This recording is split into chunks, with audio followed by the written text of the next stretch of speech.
As well,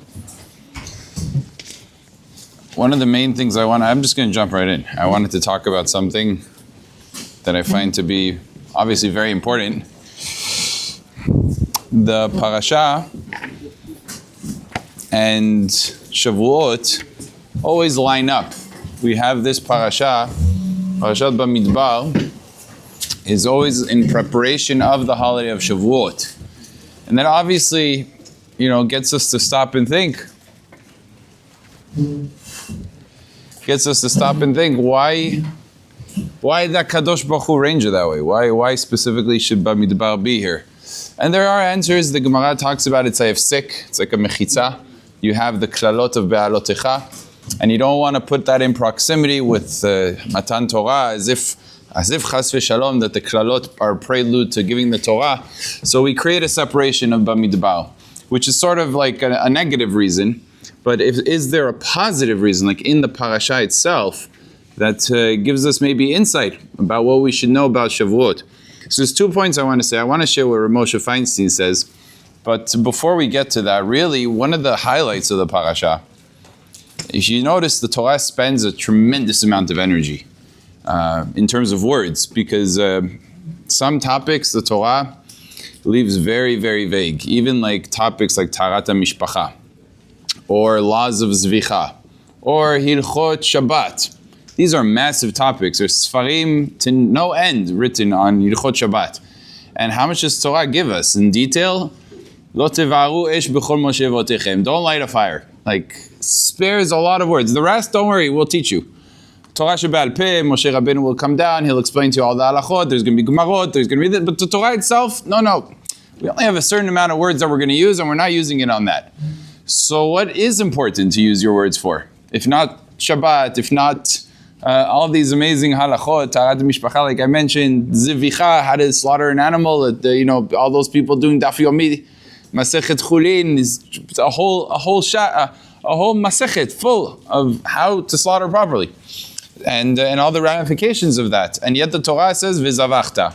That's what I'm giving you. I'm giving you one word, V'zavachta. Now go figure out the rest. So, in this week's parasha, though, the Torah spends a tremendous energy. If you look at how the Torah sets up Parashat Bamidbar, it talks about something that, the people doing Shnai Mikra, they don't particularly appreciate this.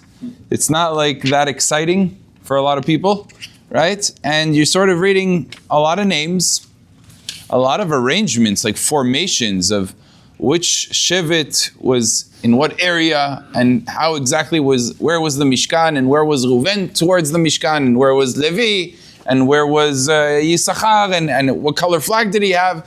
It's a lot of energy spent on something that's like sort of ancient history.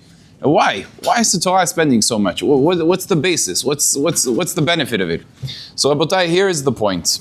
The point, and this is a very important point, I think everybody in this room could benefit from this, especially the teenagers. There's a lot of teenagers, Baruch Hashem, and almost teenagers, pre-teenagers. And I think this is a very important lesson to be learned. There's something called, the word in Hebrew is seder. Seder means organization and structure. And it takes a huge priority in the Torah. Although the Torah does not have a mitzvah, it never says, Vaydaber Hashem el Moshe lemor, tzavet b'nei Yisrael, she'asu seder.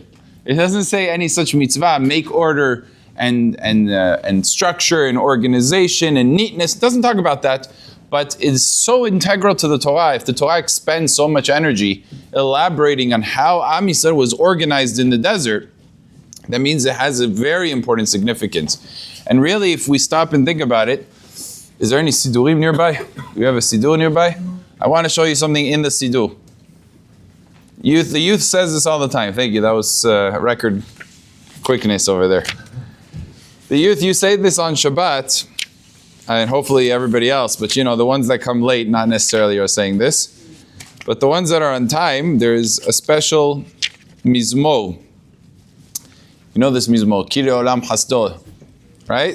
So it says, Hodu la Hashem kitov, Kiri Olam Hasdo, Hodu Eloi Elohim. Then it mentions a few things. It mentions Leose Orim Gedolim. HaKadosh Baruch Hu made these giant spheres called the sun and called the moon and also the stars and everything else, right? The outer space.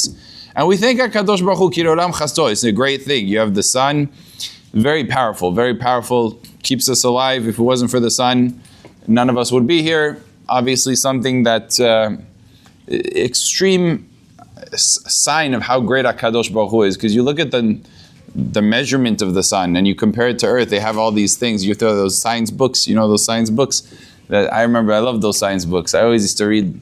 When I was younger, I used to read a lot of science books because they were very interesting. And one of those pages, they always have a page like, here's Earth, and they show you like this, and then like, here's the sun in ratio, and all you see is like this slither on the page. Because it's like so much bigger than Earth. And Earth is huge. Like we fly to Eretz Yisrael, it takes 10 hours to fly to Eretz Yisrael. And that's good, right? That's quick. But you're flying so much just to go to a different point on Earth, and like the sun is much bigger than Earth. It's so massive, it's so much grandeur. And they say like, one day in the sun, the amount of energy that's released would have been able to support the entire world for like the rest of time. There's so much energy, like the amount of nuclear bombs you could produce from that energy in one day is like enormous. It's unimaginable, the greatness of the sun and the fact that it keeps us alive. So we thank HaKadosh Baruch Hu for that creation, of course. And then it says, Et hashemesh lememshelet bayom, v'te'erech v'chochavim lememshelot balayla. Now what does that mean? The sun. Now we just said, Leo seorim gedolim. He made the big spheres. So what's this new praise? That HaKadosh Baruch Hu arranged the sun in the morning and in the day, and ete'arech v'chochavim, the moon and the stars at night. Well, like, okay, that's very underwhelming. The arrangement, but you see from here, the arrangement is just as important as the creation. If you could have a creation as great as the sun, but if it's not arranged with proper wisdom and it doesn't function and, day in, day out, reliable and does what it needs to do, if one day the sun decides, no, I just want to sleep in one day, and the whole world ends up stopping, all our clocks get broken, the whole entire satellite system gets thrown off, all the airplanes end up, not doing well. Everybody doesn't understand what's going on. The whole world will turn over if the sun decided for a few hours to kind of sleep in. The sun has such a seder. And we say, HaKadosh Baruch Hu, how amazing this creation is? But you know what's equally amazing? The fact that it has order. And the sun is when the sun needs to be, and the moon is when it needs to be, and the stars are when they need to be. And thank you, HaKadosh Baruch Hu, for that order. It's just as great as the creation itself, because a creation without the appreciation and sense of order is not worth anything. It's, imagine to yourself, a person is 5 years old, and comes along a very generous man, and he goes over to the 5-year-old guy, and he gives him $200. He gives him $200. It's an amazing thing. But the kid, all he sees is a cash, and it's like green, and it has a picture of somebody that he doesn't even know who that is, but he looks really old, and he doesn't look like somebody from this generation. And he looks at this, and he doesn't understand the buying power of $200. All he sees is a piece of paper. The fact that it's not ordered in his head, that there was no setup, there's no explanation, there's no anything, he's just been given something that's a gift, a tremendous gift, but without context and without any perush on what it does and what it's able to accomplish, it's worth nothing more than a piece of paper. It doesn't have a value. Who cares that it's worth $200 if he doesn't understand what it means and how much impact this has? As a matter of fact, this is an incredible story with the Brisker Rav. The story happened in Europe, where there was a family that came to him, and they unfortunately lost a loved one. Okay, someone passed away, and they had a complaint about the Chevra Kadisha. You know what Chevra Kadisha does. They're the ones that, they're very, very big tzaddikim, very holy people. They're always holy people, and they are very committed. Much of it is volunteer. A lot of people even volunteer to do tahara. People that pass away, you need somebody to purify the body and to transfer the body and to take care of a lot of things. A family that is simply not able to do it. That's what Chevra Kadisha does, and they're helping people in the time where they're probably they need it the most. So the Chevra Kadisha is a very special organization. It's on all over. It's every community has to have a Chevra Kadisha, right? You have Queens, you have Brooklyn has a Chevra Kadisha. Every place has a Chevra Kadisha. It's a very important thing. So in those times, they also had Chevra Kadisha. They came to the Brisker Rav, the family comes, and they complained about the Chevra Kadisha. What's the complaint? They said, it's not right. we had our close relative, our father, he passed away, and he passed away in the morning. And there was another deceased in the city that passed away in the early afternoon. And the Cheva Kadisha deprived us because they were supposed to bury our father first and then bury the second person second. And instead, they flipped the order. They buried the guy that passed away second first. And then they buried our father second. So we have a ta'ana against them. And indeed, Be'emet, the truth of the matter is, if you look up the Shulchan Aruch says you're not allowed to do that. You have to bury. If two people passed away on the same day, the Cheva Kadisha must first bury the first person and then bury the second person. That's the order it needs to be done in. So they come to the Brisker Rav and they say to him, we have a criticism of the Cheva Kadisha and we demand compensation. It's not right what they did. So the Brisker Rav asks them to go over to the shelf and pull out a Rambam. Rambam Ilchot Avelut, Laws of Mourning. They bring the Rambam before him, and he reads very fast. So he takes the Rambam and he starts flipping through the halachot like super fast, reading through it, finishes the whole section of Ilchot Avelut and says, listen, I hear what you're trying to say. You're saying that you have a complaint on Cheva Kadisha. I want you to know that your complaint is unjustified. I need to talk to Cheva Kadisha. They made a mistake, but you have nothing to do with that mistake. And you have no claim against the Cheva Kadisha. That's what he said to them. And the onlookers were a little bit surprised, like, okay, so if they don't have a claim, why do you have to open up the Rambam? What's going on? And why don't they have a claim? The Shulchan Aruch says what the halacha is. One second. So he explained. He said, I took out Hilchot Avelut. I wanted to see, what's the reason that you have to bury the first one first and the second one second? Is it in the sake and honor of the deceased? Because if it's for the honor and the kavod of the mit, so then the family has a point. They have a legitimate complaint that it's not right. They disrespected our father, and then the Cheva Kadisha should compensate. But I looked through all of Ilchot Avelut in the Rambam, and I didn't find one place that he quotes this halacha in Ilchot Avelut. And I said, if the Rambam didn't quote it in Ilchot Avelut, in the Laws of Mourning, that means it doesn't have to do with the respect of the deceased. Rather, it's a halacha that applies throughout the whole Torah, where we have a concept, en ma'avirin ala mitzvot. Just like for tefillin, if you take out your tefillin, and you're supposed to take out your talit first, but you took out your tefillin first, what's the halacha?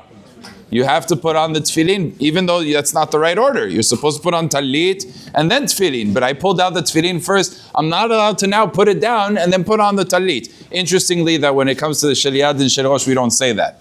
Because even if you pull out the sherosh, you put it down and you have to put on the sheliad, because it has to be in that order. But there it's because the Torah explicitly said, so you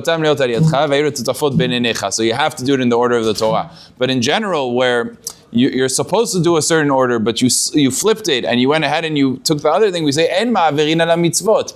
En ma'avirin ala mitzvot is a concept all over the Torah. So if the rules of Kedima is because of En ma'avirin ala mitzvot, so that's true, the Cheva Kadisha has a mitzvah to bury, but it has nothing to do with you. You have no claim.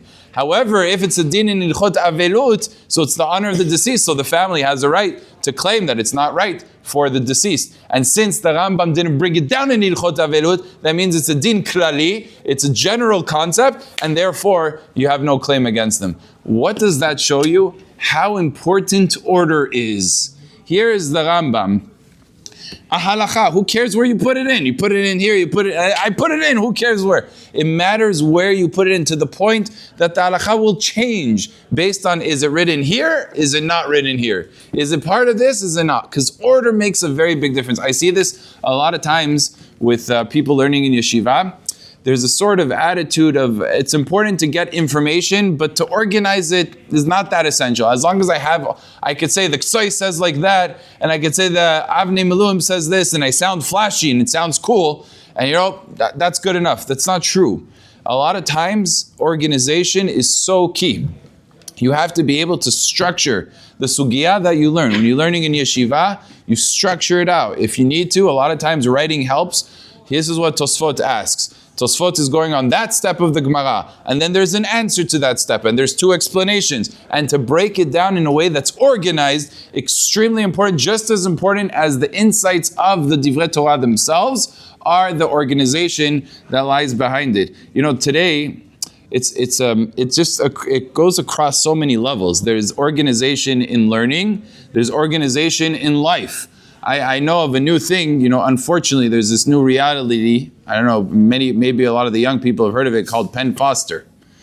Penn Foster is basically what became a new trend, an unfortunate new trend, is that people feel that, look, I'm not really making it well in high school, but I could kind of skip it. And I could take it online, and I could do online, get my degree, get what I need to do, and then I really don't have to go to high school.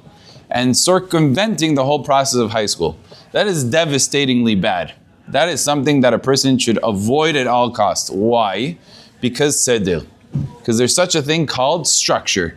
If you take away structure from a person, and high school and yeshiva is definitely a structure, and it's a very important structure that helps build a person. It requires him to be awake at 7:30. It requires him to be at first seder at 9:15. It requires him to have lunch at a very specific time, and it requires him to be there until the end of the day. Those requirements are not just, burdens. They're burdens that a person do. That creates the necessary foundation for the human being to thrive. Because you don't have organization, you cannot succeed in anything you do. You just don't have the foundation. And I say this to adults too. I say this to teenagers. They should definitely not do these things. They should never come close to these Penn Foster ideas. Is a horrible idea. It's a terrible idea that should be avoided at all costs. But also for adults, I tell them a lot of times, people, they get smart with halakha. They get very smart with halakha. They say they read Rav Ben Sion, and they became, geniuses in halakha. They say Rav Ben Sion says coming to the minyan is only a ishtadlut. It's not an obligation. You have to just try. You're not obligated. They don't understand what it means to try. It's also part of the obligation. And plus, there's those that argue. Moshe Feinstein argued on Rav Ben Sion Abba Shaul on that. But leaving the whole halachic issue aside, doesn't mean not to come to minyan. Minyan is organization. A person has to be organized. Today you have this concept. I'm going to show up at the 8:15, but if it doesn't work out because I woke up then, I'm going to go to the 9:30. But so on Sunday he's at the 9, and the other day he decides he wants to do nitz, and the third day he's going to say, no, nitz is a little this, I'm going to do it in between, and one day he's here, one day he's there. That is not seder. That's not a person that's a serious person. It's not a person who's a serious person. He's not going to be able to do anything properly. His avodat Hashem will suffer tremendously because there isn't a seder, an organization in his life. Rav Shlomo Zalman Auerbach said it wonderfully. He said if a person has a messy room, that means he's going to have a messy head. He's not going to be able to think clearly. And it's very important. It's an important concept. The Torah very much stresses organization. It stresses a meticulousness for schedule. Schedule is very important. In the business world, all the professional businessmen know that the most important matter that's on their mind is maximizing their time properly. As a matter of fact, they even have a mashal. The big business people have a mashal that they call it the big rocks and the little rocks and the pebbles. If you go ahead and you start and you first put in the little pebbles and then you put in the medium-sized ones on top of it and then you put in the big ones, you end up with a balagan. You're never going to be able to fill it up properly because you didn't organize it properly. First, you got to take the things that are the biggest and then deal with them, handle them, and then you take the middle ones and you fit them in. And then when you have just the small ones, you can figure out a way to get them inside. But if you try to work backwards, it never works. And what does that have to do with business? Because a lot of times in business, a lot of CEOs, they end up focusing on this tangent of a tangent of a tangent, and they're spending hours on it. In the meantime, they should be focused on things that are much more massive, that are really going to close businesses, build more accounts, do much more, and they're focusing on the little pebbles of like micromanaging. Why did this guy come in a half hour late to the office? How could he do such a thing? And how could he speak so negative? What are you talking about? You want to run a business properly, you got to handle the right things first. You have to address the most critical issues of your business are the ones that take up your space and time, and not all this other nonsense that you delegate to others, that you have others doing. And those that are very good, the real good CEOs, they know how to do this. They're very efficient. Their time is very important. Every good CEO has an organization. He is organized with his time. He knows what he's doing in the morning. He has a schedule in the afternoon. The President of the United States, everything is a schedule. There's a schedule to every detail of his day is scheduled. Why? Because then you're able to accomplish on very high levels. And when you don't, it's wishy-washy. I'll decide what I'm going to do today. I'm going to decide what I'm doing tomorrow. Whatever I feel like. Today I don't really feel like doing anything. I'm just going to relax today. Just going to sit home and enjoy the wonderful couch and its comfort. That's not going to get a person anywhere. This is not the type of thing. I actually explained, there's a bit of a question. You know, we have a lot of leaders in the generation. Like Chacham Ovadia Yosef is a good example. Chacham Ovadia Yosef, he didn't pray nitz. It's a little bit of a question. You have a lot of people that are very righteous, very great people. They pray nitz every day. And here's the biggest rabbi of the generation, and many others like him. Many Torah scholars, I know many people, didn't pray nitz. What's the pshat? So I was thinking about it once, and I said to myself, I think I know what the answer is. Because a person, nitz is based on the sun, right? And it used to be, very much, like, everybody would base their life on the sun. The sun was the clock. You didn't have watches and everything else. The sun was the clock. Today, with the advent of electricity and new scheduling, everything runs on a much more, you call it rigid, schedule that comes up. So if you have, as a leader of the generation, or someone that's aspiring to become great, you really have to have a tight schedule. And you have to know exactly what you're doing in every hour of the day. And because our day is arranged very differently, you can't go ahead and say, in the winter, I'm going to wake up at 7, and in the summer, I'm waking up 4:30, and then end up with, okay, but I'll figure it out, and I'll do this, and I'll do that. That's not going to accomplish greatness. So I'm not, some people figured it out in their own world. It makes sense for them. But a lot of times, the great leaders, it was not out of deficiency or inability. It was the opposite, because they were very serious and focused, and they had what they needed to do, and there is a schedule, and there is a time for everything, and this was the maximization of their day. So it took precedence, even more so than something important like Netzah and something like that, just to show you what it means to have that and to live in such a fashion. There's a mashal that they use. One of the mishalim that's used is. Actually, I'll take a step back. There's a great story that happened 500 years ago. The story is with the great man, Rabbi Yosef Karo. Maran, we call him, right? The author of the Shulchan Aruch. I don't know how many people know in his time, there was a big controversy that was going on between great leaders. It was a golden age of Torah without question. I mean, you had giants, incredible giants of Torah all over, both Europe and the Middle East. And Tzfat, of course, was a powerhouse of Torah during those times. You had the Arizal, you had really amazing stories. Just parenthetically, how many people know this? I don't know. But the son of Rabbi Yosef Karo married the daughter of the Arizal. They both lived in Tzfat, and that was the shidduch they made. So when they were making that shidduch, they threw a Seudat Erusin. I can't call it a party, it was a meal that they did in honor of the engagement. In those times, they would bemet separate the engagement with the wedding. So kiddushin, it was legitimate kiddushin. And Rabbi Yosef Karo came with his son to the house of the Arizal for the simcha, for the Seudat mitzvah. So they went together. Interestingly, the wives didn't go. This was not like a thing for the wives to also go. So they were at home. He came back to his wife, Rabbi Yosef Karo. You can imagine this, right? Who wouldn't want to be there? This hearing like Divrei Torah from the Arizal and Rabbi Yosef, that's got to be an amazing thing. But he comes back home, he said to his wife, I heard so many diamonds and pearls and words of wisdom from this great man. He was so excited. You saw the excitement in his voice, how many secrets of Torah. And how the Arizal simply was flow Torah. His Torah would just constantly flow. There was no way to stop it. The train just kept going of Torah. And Rabbi Yosef Karo enjoyed it so much. He said, this man, what he was saying, even Tanaim are not able to say. He's probably from the Nevi'im. But I'm afraid, and this is the words he used, I'm afraid that he's so great and his Kiddusha is so much, this generation simply can't hold him. And he could get easily taken from the generation. And Bemit, that's what happened with the Arizal. He was such a great man that the generation simply couldn't support such greatness. And he passed away very young, from I think 38 years old. This is very tragic, but the man was a brilliant man. Now, why was I telling you the story? There was a huge controversy in the times of Rabbi Yosef Karo, controversy was based on the Cherem de Rabbeinu Gershom. As it's known, Cherem de Rabbeinu Gershom is very popular Cherem that people know, that a person is not allowed to marry two wives.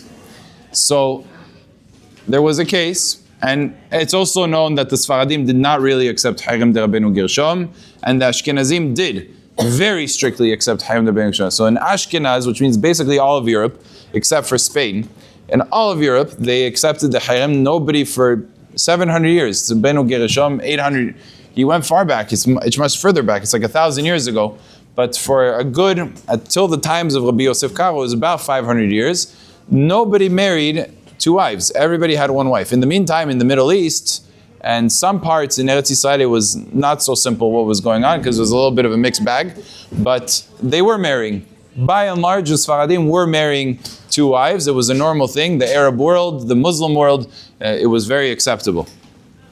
And therefore, the Jewish world basically was in line with what the Muslims were doing. And it's, of course, it's from our Torah that it's allowed. So they were okay with it. So this question was actually coming from Ashkenaz. What was the question? Was Cherem de Rabbeinu Gershom, the prohibition to marry a second wife, does it apply in a place of mitzvah? Meaning, let's say a person married a wife and she didn't have children for 10 years. And in all likelihood, after 10 years, she's not able to have kids. It's fair to assume that she's probably not going to have kids. And then the husband, he has a mitzvah called Priru Vu. He has to fulfill this mitzvah.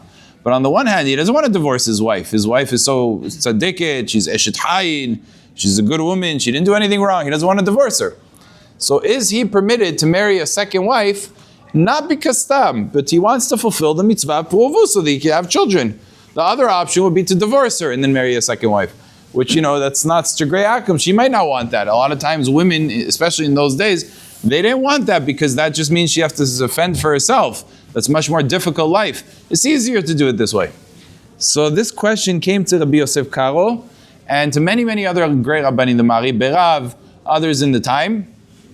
And Rabbi Yosef Karo was done based on a question that the Rashba brings down as well. The Rashba talks about this question. The secondary question. What happens if you have two brothers, one of them is married, the other one, and he married, he has children, let's say, or doesn't really make a difference. The other brother got married and doesn't have children.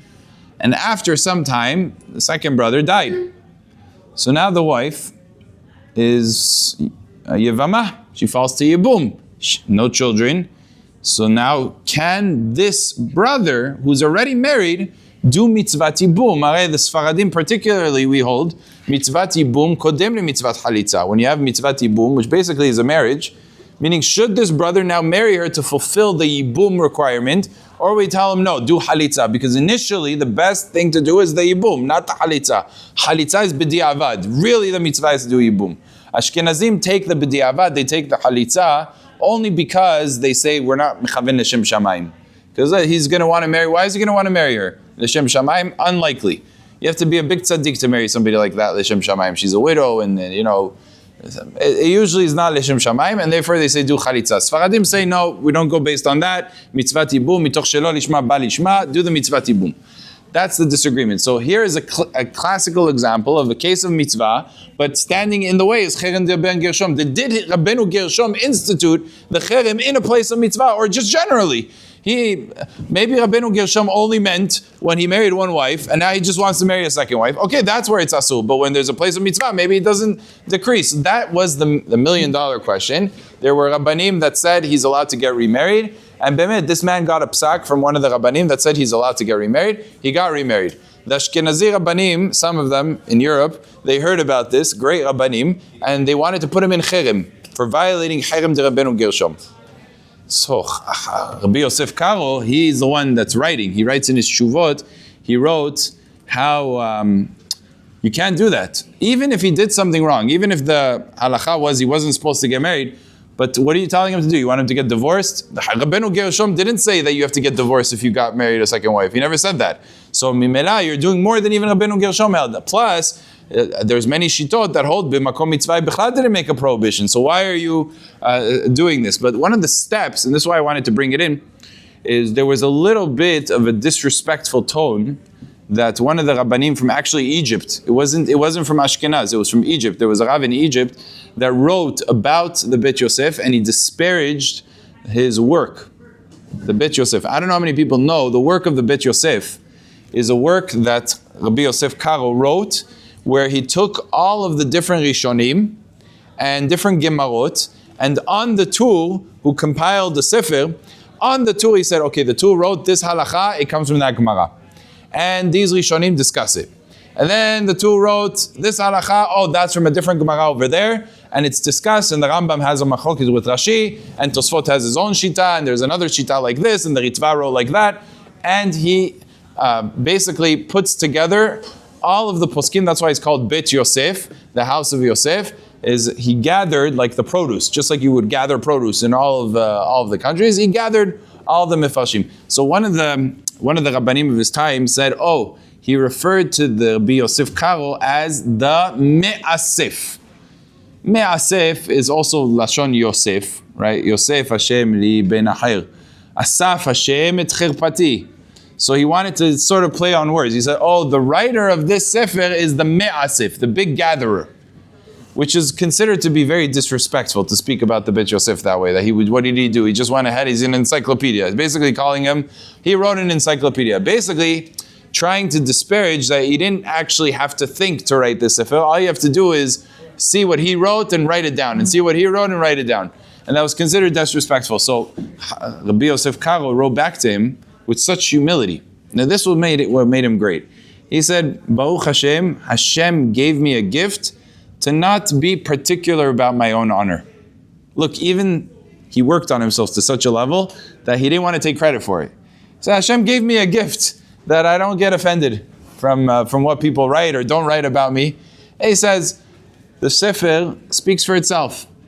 It can't be praised and it can't be derided because the truth is embedded in it.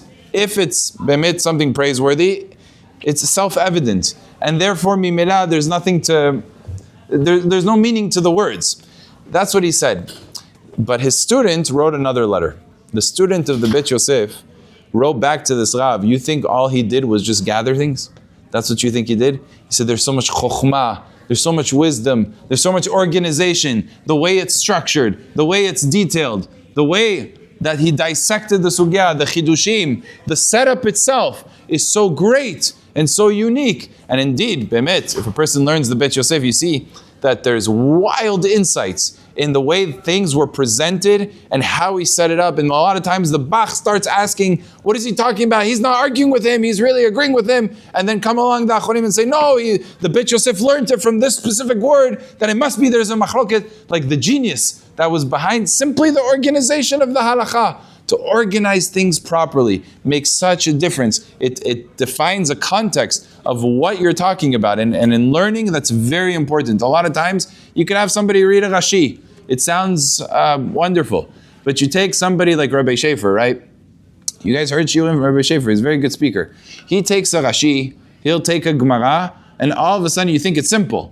All of a sudden he'll expand on it. He'll tell you, you don't understand this Gemara. This was the context. This was going on behind the scenes. And that's what was happening. And he builds it up to such a point that all of a sudden it's in a context with organization. It takes on a whole different meaning. It's a whole different Gemara. Everything becomes different. And that is the importance that HaKadosh Baruch Hu wanted us to understand in this week's parasha, that organization in our lives, in our days, in everything that we do. A person, you leave the shiur, the first thing you should do is take a piece of paper and a pencil or a pen, and today they have the phones, right? They have the calendars on the phone, but I don't know how to use those.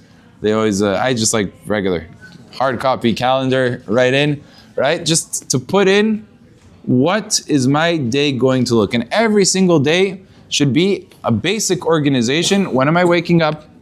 When am I praying? Where am I praying? What am I doing after I'm praying? And when a person does this for his whole day, all of a sudden you see such bracha.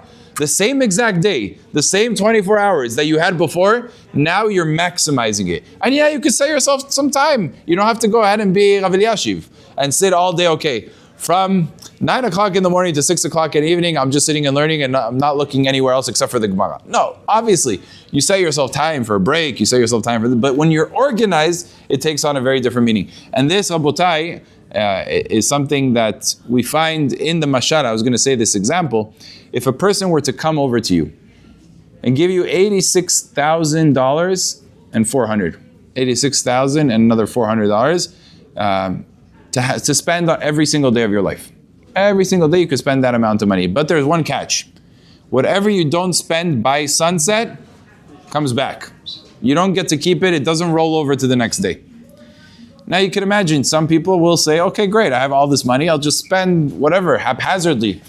He's going to go sometime in the morning. Maybe he'll buy stuff from the store. Another time he's going to go. He's going to splurge. But if he's not organized with the money, he's not going to maximize it.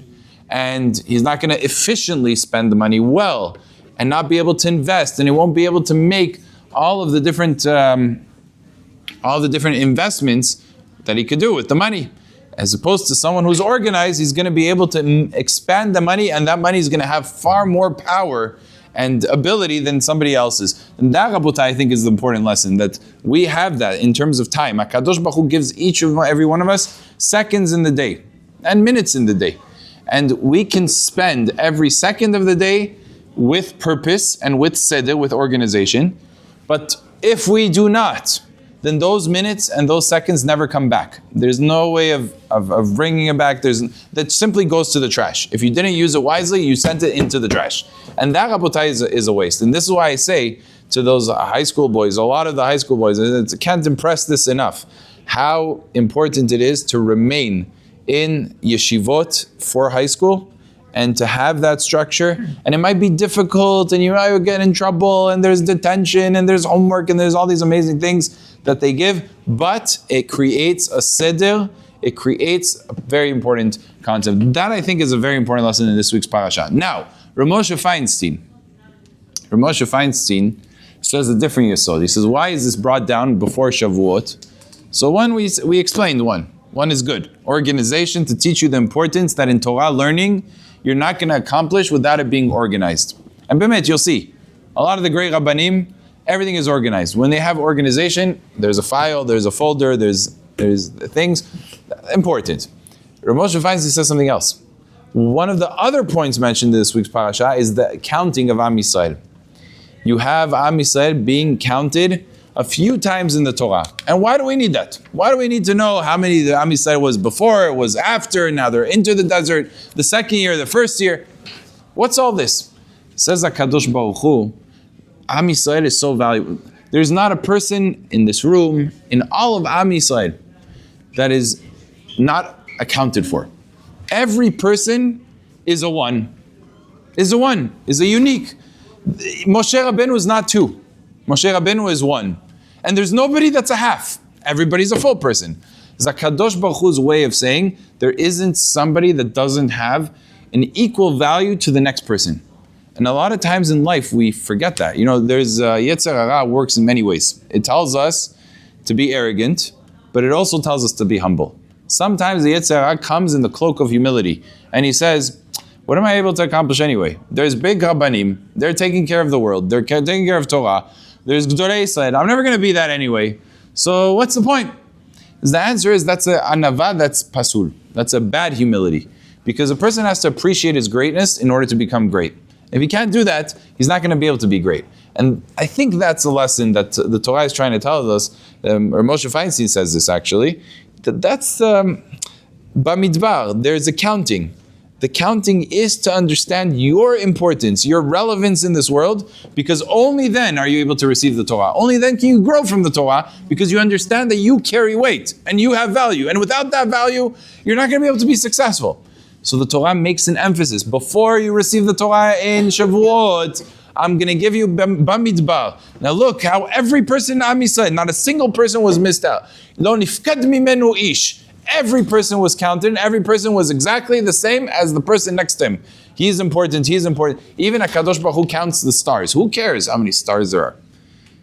The scientists today count the stars, I think. But I don't know if they got to the right number. They have the right number, who knows? But HaKadosh Baruch Hu counts the stars. Moneh mispar hakochavim, Pasuk says. According to Rabbi Aryeh Kaplan, it's the same number that the Torah comes to, that they counted recently. It's the same number. So they finally got it right. Why'd they waste their time doing it? So, Moneh Mispar HaKochavim. You have every star is counted. Now you say, who cares? This is a big ball of space. This is a big ball of space. HaKadosh Baruch Hu cares. It's His creation. He made every star. Every star counts.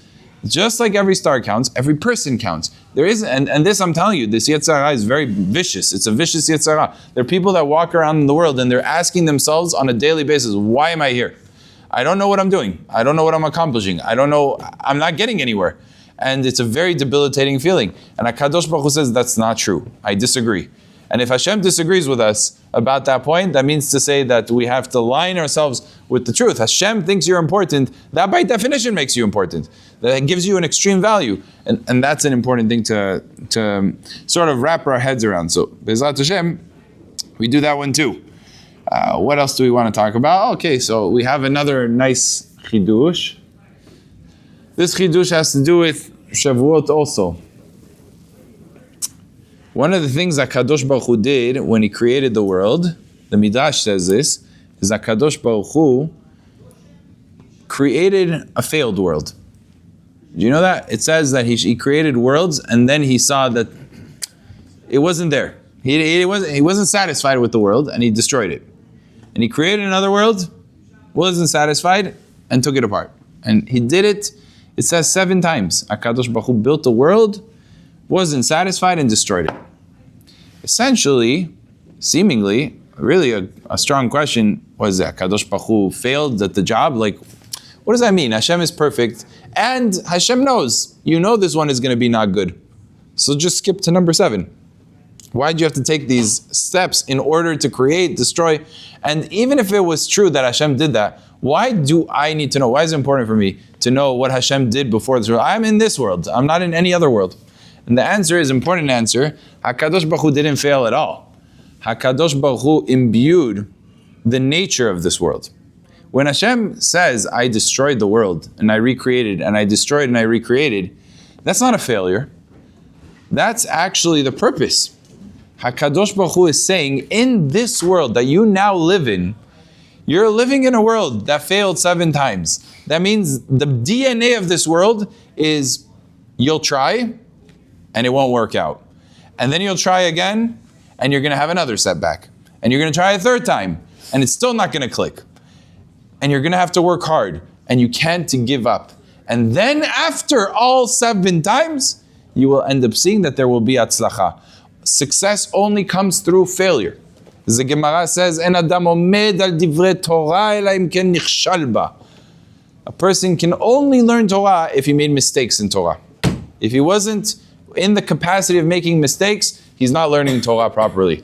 He's doing it wrong. Because you have to be able to understand, you have to know that there were mistakes, and those mistakes were setbacks, and only then, from the corrections themselves, a person elevates himself in Torah. So some people, they get into the process that I'm failing. No, you're achieving success. This is the idea of Sheva Yipol Tzadik Vekam. There's a sefer out there, very good sefer, called Sheva Yipol Tzadik. That sefer basically just says how setbacks are not failures. Setbacks are part and parcel of how the world is created for you to be able to succeed. So every setback is actually a step forward. And that's what HaKadosh Baruch Hu is saying. Hashem is not a failure. If Hashem went ahead and destroyed the world that He created, erased and rewrote, erased and rewrote the world, that means that's not a failure. That's the process of Olam Hazeh. And therefore, that is again a lesson as we come into the Ma'amad al-Sinai and Matan Torah to realize that we're not going to be able to acquire Torah without failing a few times, without getting the wrong halakha, without making mistakes, having somebody correct us, and appreciating that. Even Rabbi Akiva, the great Rabbi Akiva, had the best rabbis. Rabbi Yoshua, Rabbi Eliezer, right? One day he walked into the Bet Midrash. As the Gemara says, he was beaming from joy. They look at him and say, what happened to you? What are you so happy about? He said, I did one of the greatest mitzvot. He said, which mitzvah did you do? I did mit mitzvah. There's no greater mitzvah, mit mitzvah. There was a dead person, I buried him. I said, really? That's incredible, because even a Kohen Gadol is mitameh mit mitzvah. It's a great mitzvah. He says, yeah, you don't understand. It wasn't just I did the mitzvah. I took the dead on my shoulders and I walked with him and I went all the way, as we spoke about last week, right? All the steps, schar mitzvah. I took all these steps to take him to the cemetery and to bury him, kavod for the mit. They said, every step that you took, if so, you're mithayev b'nafshecha. You're hayav mitah for every step you took. So what do you mean? But didn't I just do a big mitzvah? They said, no. Met mitzvah kana mikomo. Your mitzvah was to bury him where you found him. That's where you're supposed to bury him. Every step that you took was one step away from where you're supposed to be buried. That's mitchayev ben nafsho. Says Rabbi Akiva, from now on, I'm going to be mishamish talmidei chachamim. I got the halacha so wrong. I heard there's such a concept mitzvah. I thought to myself, okay, so I'm going to bury him. I'm so far off that I went ahead and I did the opposite. Instead of getting mitzvah, I did a serious avera. He learned a lesson that I have to stay close to these great rabbis, and then he learned much more profusely from Rabbi Yoshua, from Rabbi Eliezer, and he became a very, very tenacious and strong student of these great tzaddikim. From what? From failure. He failed. He made a terrible mistake. But from that mistake, he emerged. He didn't know what he's supposed to know. 40 years old. He didn't learn anything in Torah. So he was just beginning on his road. But nevertheless, those mistakes is what made Rabbi Akiva, is how he climbed to greatness. And that's the same thing as we can't give up. Just because we don't understand, sometimes you're in a shiur and you're like, I don't know what's flying. I don't know what they're talking about. Why are you saying all these Hebrew words? I don't understand any of these Hebrew words. How am I supposed to listen to the shiur? I can't get the Hebrew. So the answer is you try. You say, okay, I didn't get it today. Fine. Let me write down what I didn't get. The next day you come in, all of a sudden, oh, I heard that word. A few days ago I heard that word, now I remember it. Oh, okay, very good. Connection. Now you're a step advanced. That's how it works. From failure, success emerges. But if you're going to just stay put, oh no, I'm failure. I'm going to live with failure. Then of course he's not going to be matzliach. He's stuck in the first world. He needs to move on to the seventh world. And that's the lesson that says Rabbi Akiva b'Moshe Rabbeinu teaches us. When he built the Mishkan, it says he built the Mishkan and took it apart. Built it 7 days. 7 times. Moshe Rabbeinu, it looks like, it's not Legos. You go ahead and you build it, you take it apart, you build it. It's a Mishkan. These things are massive. You can't have a single person build a Mishkan. The fact that Moshe Rabbeinu was able to do it on his own was miraculous. These are big beams, big poles, 10 amot tall, extremely heavy, put it together. How do you have the hands? You're only one person. No utensils, just Moshe Rabbeinu. So building it and taking it apart was an extreme labor, an effort that was Herculean.